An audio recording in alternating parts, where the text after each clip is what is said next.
ফরহাদ ভাই বলছেন যে সব আন্দোলন নাকি আবুল হোসেন ওনার পাশে ছিল। শোনেন ফরহাদ ভাইয়ের কথা শোনেন।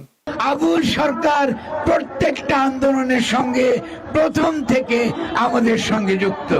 তিনি শহীদ মিনারের অনুষ্ঠান থেকে শুরু করে হেন কোনো প্রতিবাদ সভা নাই, এমনকি শাহ আলী দরগায় যখন আপনারা বট গাছ কেটে ফেলেছিলেন তিনি আমার পাশে ছিলেন।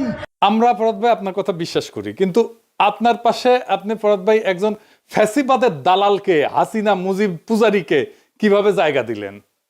সে তো আপনারা স্যাপোর্টাস করতে আসতেছে। আজ আমরা মুজিব বন্দনার হাসিনা বন্দনা শুনি তার কাছ থেকে। হ্যাঁ শুনেন। গালি জলদি কইরা যায় তোরা আয়, আয় রে আমার শেখ হাসিনার নাই তোরা আয়, আয় রে আমার শুভ এমপির নাই তোরা আয়।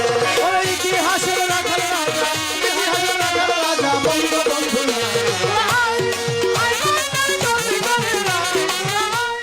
বুঝেছেন তো ফরহাদ ভাই, যাকে তাকে আশেপাশে জায়গা দিয়েন না। মাঝে মাঝে আপনি এমন কিছু করেন যে আমরা বিভ্রান্ত হয়ে যাই।